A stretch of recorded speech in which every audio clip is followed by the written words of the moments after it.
शादी मेरी है तो पसंद भी मेरी होनी चाहिए। ओ, तुम्हारी शादी ना तुम्हारे साथ नहीं हो रही है, मेरे साथ हो रही है। मैं भी टाइटल रोल कर रहा हूँ। हारिस, 30 दिन रह गए शादी में। किसकी शादी में? शर्मा तो आप ऐसे रही हैं जैसे आपकी शादी होने वाली है। लगता है आंटी बुरा मान गई है। ए मिस्टर मामू, आंटी किसको बोला?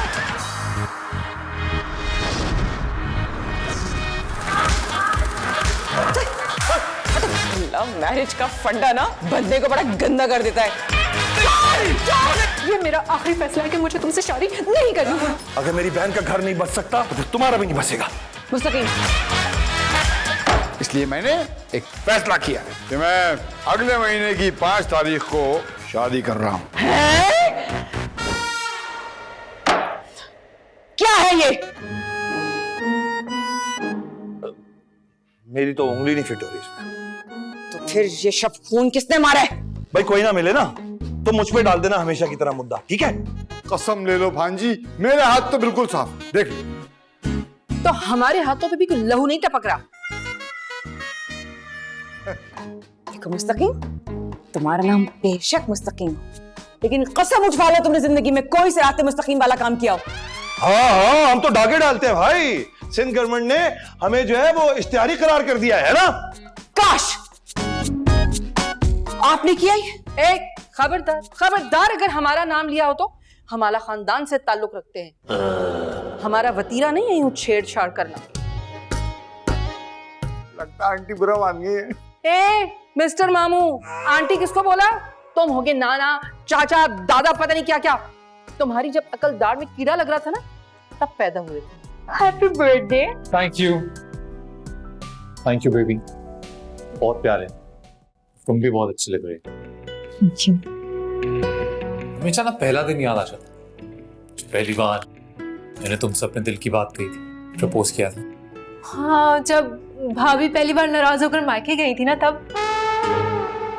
हाँ, पर उसके बाद मुस्तकीम भाई उनको मनाने के लिए आए थे, और उसके 4 दिन बाद तुमने मुझे ये एंगेजमेंट रिंग बनाई थी, और मैंने तुम्हें।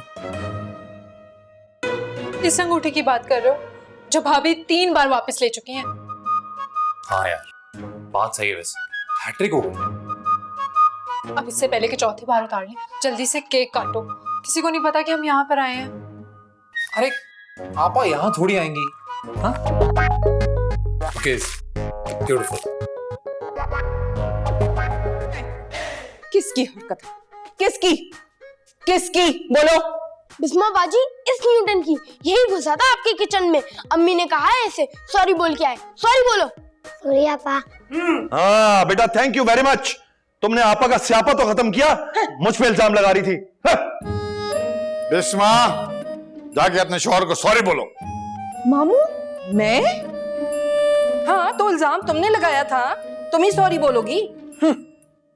लेकिन नहीं भाई, आखिर खानदान की तरबियत की बात होती है।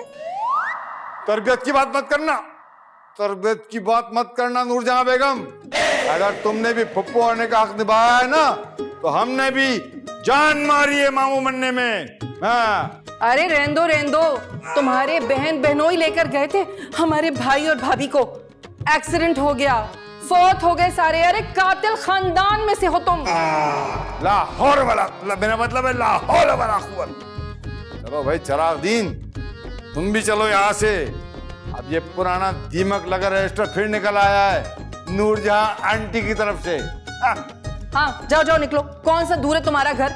यहाँ से निकलोगे, सामने गेट है, पहुंच जाओगे। निकलो, पहुंच जाओगे। जा रहा हूं। जाओ, चलो अरे जाओ। पागल नहीं तुम।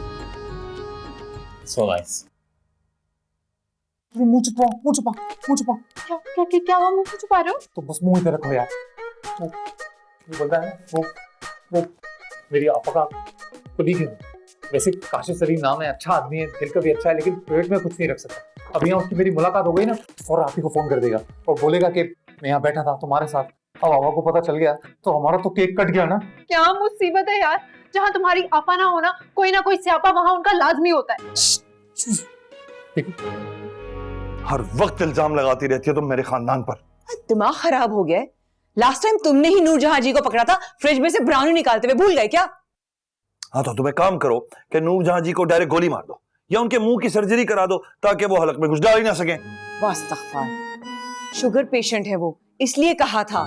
शुगर पेशेंट, और मैं जो हाइपरटेंशन का पेशेंट होता जा रहा हूँ तुम्हारे साथ शादी करके। वो ये मुझसे शादी करने की वजह से नहीं हो रहा है, ये 6 महीने से जो बेरोजगार हो ना उसकी वजह से हो रहा है। हाँ, दे लिया ना ताना। मैं भी सोचूं आज की तारीख में इस मौजू पर बात क्यों नहीं हुई। माफ कर दो, पता नहीं क्या सोच के तुम्हारे साथ शादी कर ली थी, और अब अपने भाई की नसीब फोड़ने जा रही हूँ तुम्हारी बहन के साथ शादी करवा के। अरे जाओ जाओ, तुम्हारा भाई मेरी बहन के पीछे दुम हिलाता फिरता है। अच्छा तो ये लो, काट दी तुम, कर दिया माइनस।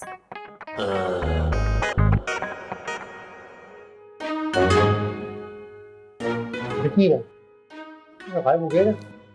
चला गया हटा। पता है, अच्छा हुआ चला गया।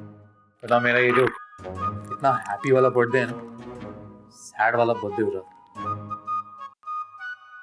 केक काट। हाँ केक काट। चलिए अगर तुम मेरी एक पिक्चर ले लो तो पोस्ट करूंगा मैं। ओके। लाइक करना तुम्हारा, शाइन तो नहीं आ रहा? बिल्कुल। अपने दुम कटे भाई का रिश्ता कहीं और ढूंढ लो, मेरी बहन के पास बहुत सारे रिश्ते हैं। हाँ तो मेरा भाई भी आर्किटेक्चर इंजीनियर है, लोग आगे पीछे अपनी बहन बेटियों के रिश्ते लेकर फिर रहे होते हैं, समझे? ये लोग तुम्हारे वक्त में कहाँ मर गए थे? हाँ तो उस वक्त तुम मेरी मोहब्बत में मरे हुए थे ना। काश काश बिस्मा, मैं ये स्टूपिड डिसीजन लेने से पहले मर ही जाता। Happy birthday. मेरे पापा का फोन, पापा का फोन। तो तुम्हारी शक्ल से मुझे पता चल गया। बोलना नहीं, ओके? मैंने भी तुम्हें समझाया ना, अगर उन्हें पता चल गया कि यहाँ पे ये सब चल रहा है तो वो काटेंगी केक, समझिए? चुप रहना। जी आपा। क्या? तो फिर से मंगनी तोड़ दी? अरे यार। जी आ रहा हूं। खबरदार हारिस, इस बार ये अंगूठी किसी कीमत वापस नहीं करूंगी मैं। नहीं तो बिल्कुल वापस नहीं करना, क्योंकि इसकी जरूरत नहीं पड़ेगी ना। आपा मेरी चील से कम नहीं है, झपट लेंगी वो। आपा सिर्फ अंगूठी कहाँ उतारती हैं, अगले बंदे की इज्जत भी उतार के हाथ में रख देती हैं। सॉरी बेबी, मैं समझ सकता हूँ तुम क्या कह रही हो। मेरी खुद कितनी बार उन्होंने इज्जत उतारी है, लेकिन मैं क्या कह सकता हूँ। एक लौती बड़ी बहन है मेरी, माँ बाप के जाने के बाद उन्होंने ही तो पाला पोसा है मुझे, इतना अच्छा प्यारा उन्होंने ही तो बनाया। अब उन्हें कुछ कहते हुए गंदा लगेगा ना। मैं तुम्हारी बात जरूर मान लेती अगर बचपन से तुम मेरे पड़ोसी और खालाजाद कजन ना होते तो। क्या मतलब, कहना क्या चाहती हो तुम? मतलब ये कि पूरा मोहल्ला जानता है खाला खालू की डेथ के बाद मामू सीडी ने तुम दोनों को पाला है, बल्कि तुम दोनों के चक्कर में शादी भी नहीं की उन्होंने। वो तो बिल्कुल वैसे ही है ना, जैसे वो तुम्हारी नूर जहां जी ने तुम लोगों को पाला। पता है, कभी कभी जब रात को किले में गम टकराता है ना दिमाग से, तो एक ही ख्याल आता है मुझे कि दुनिया से हमारे माँ बाप नहीं गए, हमारी खुशियां ही चली गई। अरे यार तुम माँ बाप को छोड़ो, भाई मुस्तकीम और भाभी के बारे में सोचो। पता नहीं किस बात पे लड़ रहे होंगे वो। सही बात है, पता नहीं किस बात पे लड़े होंगे। मेरे खाने पे, मेरे पीने पे, मेरे उठने पे, मेरे बैठने पे, मेरे सोने पे, मेरे जागने पे। उसको मेरे सांस लेने पर भी प्रॉब्लम है जब से मेरी नौकरी गई है। समझाया था, कितनी बार तुम्हें समझाया था कि मत करो चिरागदीन की बेटी से शादी, मगर नहीं, बात ही नहीं समझ आती तुम लोगों की। कर ली ना, हो गई तसल्ली, सारे चिराग बुझा दिए उसने तुम्हारी जिंदगी। चिरागदीन हमारे भी मामू है नूरजहां जी। उफ, कितनी मर्तबा कहा है कि नूर ही पुकारा करो हमें, बहुत ओल्ड फैशन लगता है नूरजहां। और तुम्हें तो हम बता रहे हैं, वो तुम्हारी जो डायन जैसी बीवी है ना, इस वक्त अपने मामू और भाई के आगे पीछे भाग रही हो।